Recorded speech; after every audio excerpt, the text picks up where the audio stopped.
Yes, Sodexo has been awarded the Champions of Good for the last couple of years, and thanks for all the efforts that we have taken around the aspect of corporate giving and how we work on the topic of philanthropy from a grassroots level.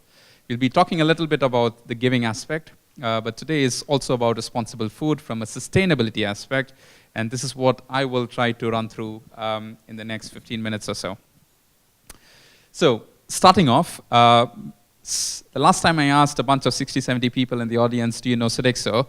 It was in LinkedIn, and there were only two people who raised their hands up. So how many of you have heard about Sodexo before? Oh, fantastic. So I'll not explain, I'm sure a little bit of that as Sodexo's own employees in there. Thank you very much for knowing Sodexo. So as Joyce mentioned, the purpose of the company has been there for the last 50 plus years, where the founder of the company actually wrote on a piece of paper that this company will contribute to the economic, social, and environmental development of the communities where we operate. More than 50 years back, even before sustainability, CSR, anything was even a buzzword. So that value is still very much a part of who we are as a company, and that's what you get to see with the people that you talk to within Sodexo, through the processes and others that we deliver. So, and nobody realizes how big we are as a company, neither did I when I joined Sodexo. We are a 460,000 employee company, which makes us within the top 20 largest private employers in the world and the #1 French employer. Every day, we impact 100 million consumers. And that's our biggest difference, because we have a role to change and to support our consumers' change behavior, especially around more responsible and sustainable aspects.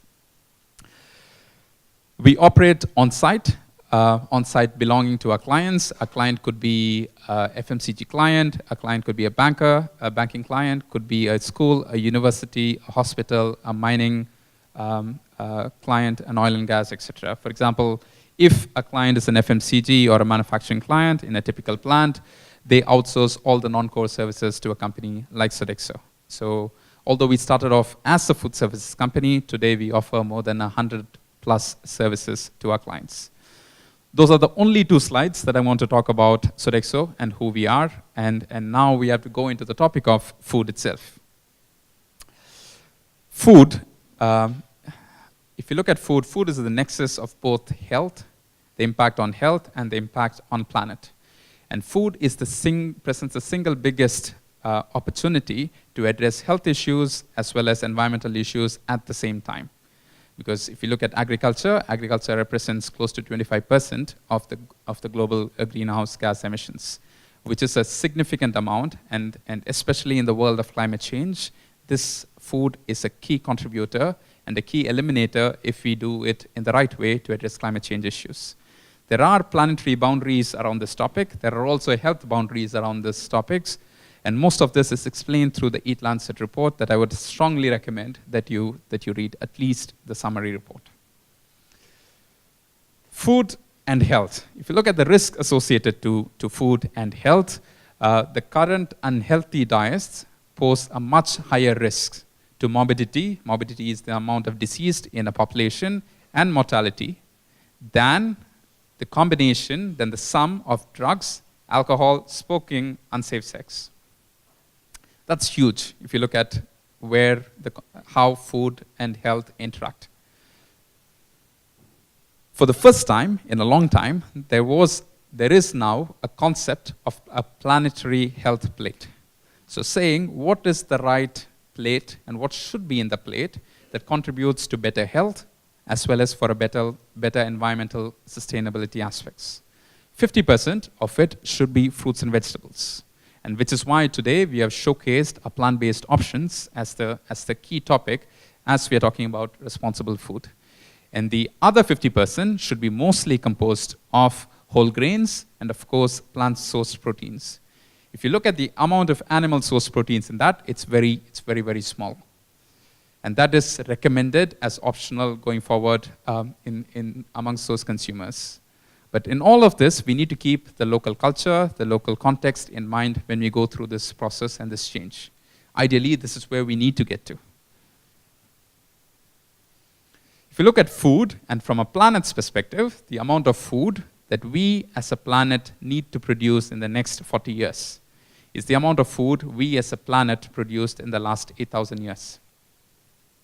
So that's a 60% at least increase in food production that is needed to meet the 10 billion people who will be there in the world by 2050.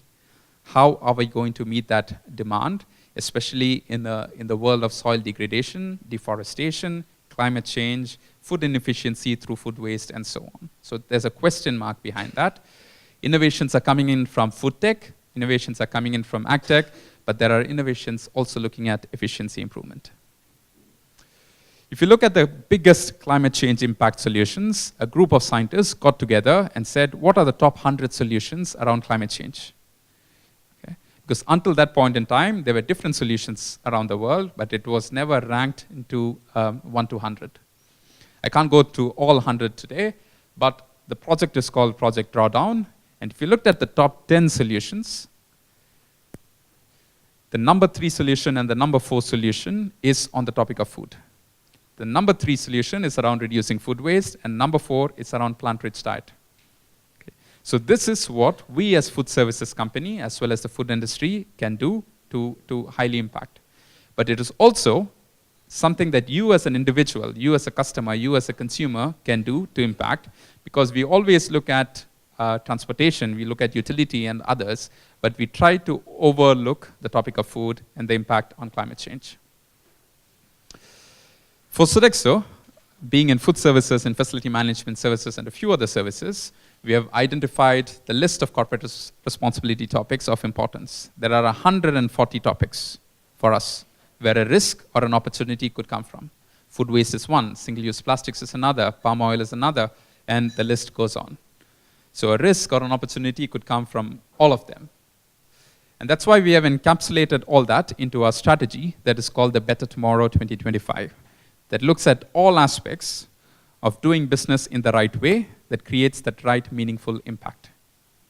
I'll not go into all of this, but this includes small and medium scale enterprises, carbon emissions, food waste, smallholder farmers, how we take care of our own employees, diversity and inclusion, sustainable resource usage, etc. In some cases, we have put in bold commitments to get there. Oh, I cannot look at all the topics on food, all the 140 topics on food in the next 10 minutes, but I'll focus on some of them. First thing is palm oil. It was a huge topic a few years back because the haze blanketed the region of Singapore. If I were to ask a European consumer or a North American consumer, what do you think of palm oil? Most of them will say, I want to ban it. The solution really is not about saying no to palm oil, but it's all about using certified sustainable palm oil. The reason, if everyone decides to say no to palm oil, the answer lies in the first graph. The first graph is the yield graph. Okay? For a given space of land, what is the volume of palm oil that one could get? Okay? And the next one is the rapeseed oil or sunflower oil. So if the whole world decides to ban palm oil and saying I'm not going to use palm oil, and decides to go to the next alternate option, which is that, you need 3 times more land to create the same volume of consumption of today, which means the deforestation will continue to happen will be displaced from Malaysia, Indonesia to the whole of South America and other parts of the world. So Sodexo has set a commitment that we'll purchase 100% physical certified sustainable palm oil by 2025. No carbon credits and no palm oil credits in this case, which means that in Singapore, since 2017, we have been sourcing only certified sustainable palm oil. That's just one example of palm oil. Then if you go into the next topic, which is fish and seafood, once again, we have looked at all the species of fish and seafood that are there in the market today, and then we have categorized them into red-listed, orange-listed, and green-listed species. Red-listed are the species that we will not put on a supply chain catalog, in fact, which means it includes items like bluefin tuna and a few other shark fin, etc. So irrespective of who you are, Mr. Client or Miss Client, we will not be serving this because this is who we are as a company. Okay? And then we work with the WWF and others to define what are the other list of species that we look into. Because if you look at seafood, there are multiple aspects around seafood. One is there is the overfishing aspect. There will be depletion of fish stocks.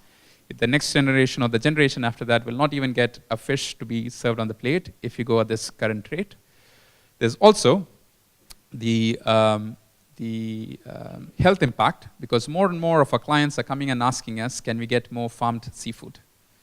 The reason why farmed seafood than wild-caught seafood is because the more the time the fish spend in the wild seas, on the wild oceans, the more the mercury intake.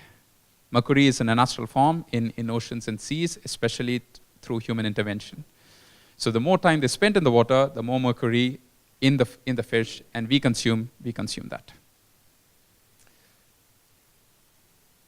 So going from fish to another topic, we managed to answer the age-old question, what came first? Did the chicken or the egg come first? And for Sodexo, the egg came first, of course, through the better welfare of the chicken. So here our focus is on cage-free eggs. So here we are looking at animal welfare topics, because so there's environmental topics, there's animal welfare topics, all of them fit into the responsible food aspect.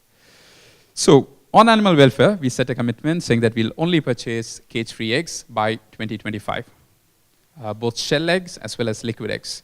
Sometimes when I put liquid eggs, people ask, but do eggs come in liquid form naturally? No, it's actually the liquid eggs that we use in baking, because it prolongs the shelf life of the quantity of egg that are there in the supply chain. For example, in Australia, and today I'm talking about more from Asia Pacific and sometimes around Singapore too. Australia is one of the countries in our region, and we have been sourcing 9 million cage-free eggs since June 2018. And all of this come at a certain cost, because if you look at sustainability, it comes at a cost to the business in some cases. In some cases, it comes at a savings to the business. We also created a global coalition. We co-led and brought others within our own competition, but also others in the industry together, and said we need to look at animal welfare issues, because the students in schools and universities are demanding companies to act. So together with our competition, and together with others in the food industry, including Unilever, Nestle, and IKEA, we set up the Global Coalition on Animal Welfare that looks at all those various topics, including farm animal welfare, but also seafood and antimicrobial resistance. All of this and more are encapsulated into our global framework that is called the Love of Food. So this, what you see here, is Love of Food, wherein we use everything around sustainability in showcasing what we do. So in our sites where we serve, the idea is to look at this from a love of food concept, because somewhere, only when you love something do you see the value of things, and you don't waste those things. So there we partner with the WWF to look at healthier and sustainable menu options. These are some examples of our green and healthier Monday options that are there in sites in Singapore if you go through them. So hummus, more the Middle Eastern type of dishes that we serve. Once again, the idea is to keep it appetizing and interesting to our consumers. And more local options that are more plant-based as well. We also are part of the Better Buying Lab, which is a group of people, including researchers, scientists, and industry people coming together and taking actions. How do we make the transition easier for the consumers to move towards plant-based, plant-rich, plant-focused, plant-forward options? The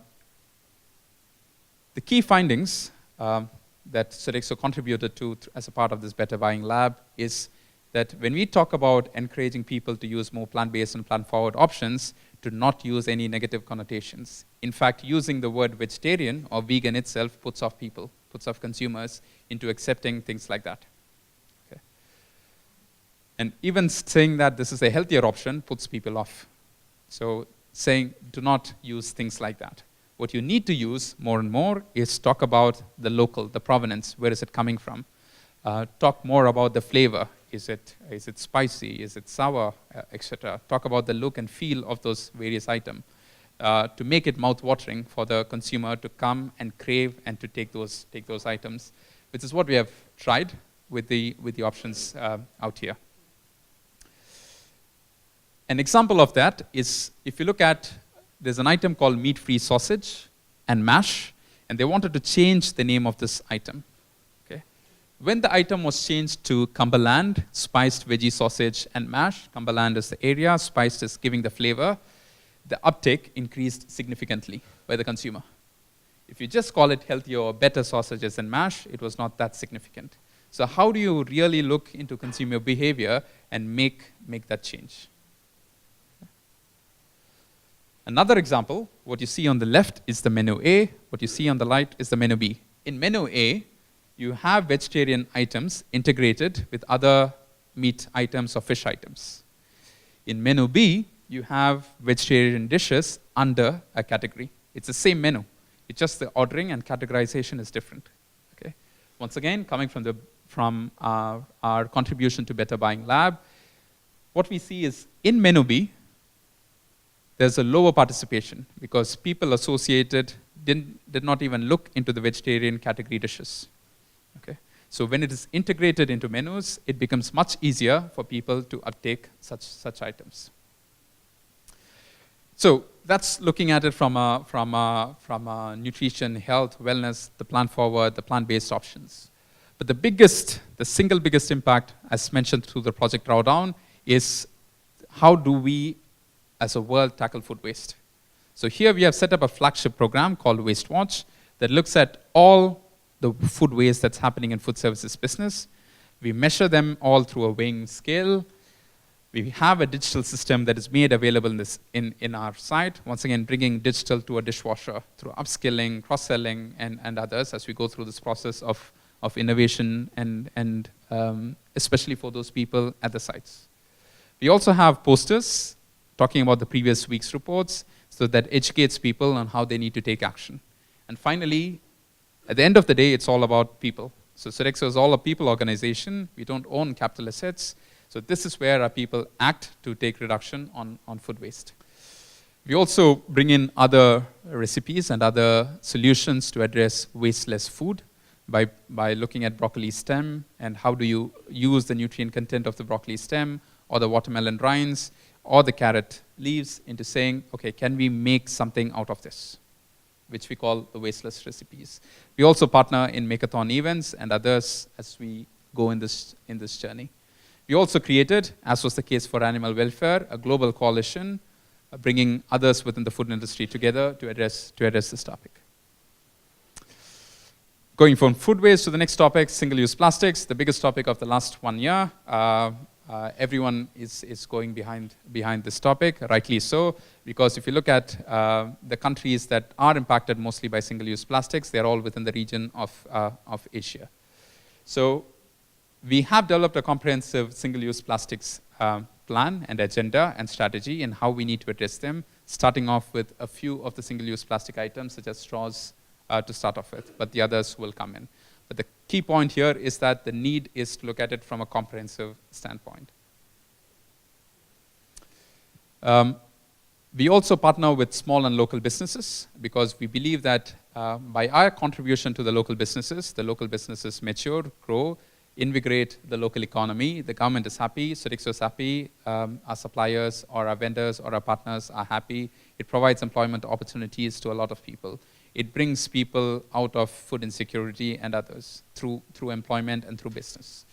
So there we set a goal, 10 billion euros of value will contribute. We as a company will contribute to SMEs. We are at 4.4 billion as of last year. I cannot talk about responsible food without talking about giving. So we have a program called Stop Hunger, which is the program to address hunger and malnutrition in the world. And we have set a commitment that 100 million people will be impacted through this program by 2025. And thanks to everything that we are doing in Singapore, but also outside Singapore in partnership with the World Food Programme and others, we have been called the Champions of Good. We have also been named as the most socially responsible company of the year last year. These are some of the engagement events that we do, really looking at fighting hunger and malnutrition in our community. And thanks to all that we do, we have been rated externally by the Dow Jones Sustainability Index as the #1 company as a sustainability leader for the last 14 years in a row. And this is our performance compared to the average within our industry. So we are really leading the agenda on the topic of responsible food, but also on the wider aspects of sustainability.